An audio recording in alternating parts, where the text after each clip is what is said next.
নমস্কাৰ ছাত্ৰ ছাত্ৰীসকল ইউকেএম ষ্টাডিলৈ তোমালোকক স্বাগতম জনাইছো। আজি নৱম আৰু দশম শ্ৰেণীৰ যিসকল ছাত্ৰ ছাত্ৰী আছা সেইসকলৰ কাৰণে এটা বহুত দৰকাৰী অসমীয়া ৰচনা তোমালোকৰ কাৰণে লৈ আহিছো।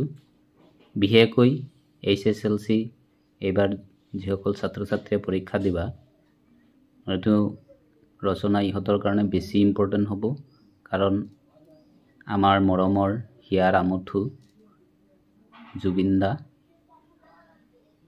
তেখেতক আমি অকালতে হেৰুৱাব লগা হ'ল। গতিকে তোমালোকৰ কাৰণে এইবাৰ পৰীক্ষাত মোৰ প্ৰিয় গায়ক জুবিন গাৰ্গ এই ৰচনাটো খুবেই ইম্পৰ্টেণ্ট বুলি ভাবি তোমালোকৰ কাৰণে এই ৰচনাটো মই লৈ আহিছো। ৰচনাটো বলা আমি এতিয়া আৰম্ভ কৰোঁ। আৰম্ভণি। অসমীয়াৰ প্ৰাণৰ শিল্পী জুবিন গাৰ্গ এজন প্ৰসিদ্ধ গায়ক, সংগীতজ্ঞ, সংগীত নিৰ্মাতা, চলচ্চিত্ৰ নিৰ্মাতা, পৰিচালক আৰু অভিনেতা আছিল। জুবিন গাৰ্গ অসমীয়াৰ হিয়াৰ আমঠু। অদ্বিতীয় কণ্ঠ আৰু প্ৰতিভাৰ বাবে তেওঁ বিশ্বজুৰি সমাদৃত। তেখেতক অসমৰ হাৰ্টথ্ৰব, লুইত কণ্ঠ, হামিং সম্ৰাট আদি নামেৰেও জনা যায়। প্ৰাৰম্ভিক জীৱন। জুবিন গাৰ্গৰ জন্ম হৈছিল 1972 চনৰ 18 নৱেম্বৰ তাৰিখে মেঘালয়ৰ তুৰাত। তেওঁৰ পিতৃ মোহিনীমোহন বৰঠাকুৰ এজন মেজিষ্ট্ৰেট আছিল আৰু কবি আছিল। মাক ইলি বৰঠাকুৰ এগৰাকী গায়িকা। এইটো মোৰ অলপ ভুল হৈছে লিখোতে, কবি আছিল দুইবাৰ লিখা হৈ গ'ল, এইটো তোমালোকে ঠিক কৰি ল'বা। গায়িকা আৰু অভিনেত্ৰী আছিল।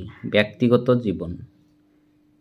জুবিন গাৰ্গে 2002 চনত গৰিমা শইকীয়াৰ সৈতে বিবাহপাশত আবদ্ধ হয়। তেওঁ আছিল প্ৰকৃতিপ্ৰেমী, মানৱতাক ধৰ্মৰ ঊৰ্ধত ৰাখিছিল আৰু তেওঁ কৈছিল, মোৰ কোনো জাতি নাই, মোৰ কোনো ধৰ্ম নাই, মই মুক্ত। সংগীত যাত্ৰা। জুবিন গাৰ্গে 1992 চনত অসমীয়া সংগীত এলবাম অনামিকাৰে তেওঁৰ পেছাদাৰী সংগীত জীৱন আৰম্ভ কৰে। তেওঁ অসমীয়া, হিন্দী, বঙালী আৰু বহুতো ভাষাত গীত গাইছে। চান্দনী ৰাত তেওঁৰ প্ৰথমটো হিন্দী এলবাম। কৃতিত্ব। জুবিন গাৰ্গে 40টা ভাষাত 38,000ৰো অধিক গীত বাণীবদ্ধ কৰিছিল। বলিউডৰ গেংষ্টাৰ ছবিৰ য়া আলি গীতটোৰ যোগেদি তেওঁ সমগ্ৰ দেশত খ্যাতি অৰ্জন কৰিছিল, যাৰ বাবে তেওঁক 2006 চনত শ্ৰেষ্ঠ কণ্ঠশিল্পীৰ ৰাষ্ট্ৰীয় বঁটাৰে সন্মানিত কৰা হয়। অৱদান। জুবিন গাৰ্গে অসমীয়া সংগীতত নতুন মাত্ৰা প্ৰদান কৰিছে। তেখেতৰ কণ্ঠৰ যোগেদি অসমৰ লোকসংগীতসমূহে প্ৰচাৰ আৰু প্ৰসাৰতা লাভ কৰিছিল। তেখেতে কেইবাখনো বোলছবি নিৰ্মাণ কৰি অসমৰ চলচ্চিত্ৰ উদ্যোগক উজ্জীৱিত কৰিবলৈ চেষ্টা কৰিছিল। প্ৰাকৃতিক দুৰ্যোগৰ সময়তো তেওঁ অসমৰ জনগণক অশেষ সহায় কৰিছিল। তেওঁক অসমৰ কণ্ঠ বুলি কোৱা হয়।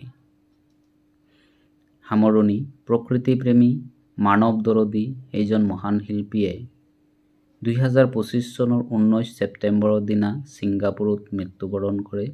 তেখেতৰ মহাপ্ৰয়াণ অসমৰ বাবে অপূৰণীয় ক্ষতি।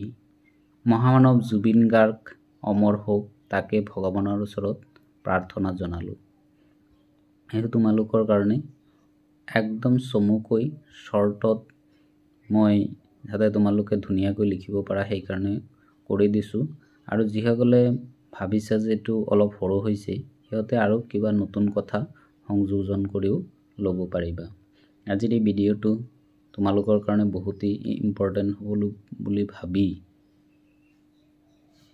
আজিৰ এই ভিডিঅ'টো ইমানতে সমাপ্ত কৰিলোঁ। আৰু যদি মোৰ এই ভিডিঅ'টো চাই তোমালোকৰ ভাল লাগে এটা লাইক আৰু বন্ধুবৰ্গক শ্বেয়াৰ কৰি দিবা। ধন্যবাদ।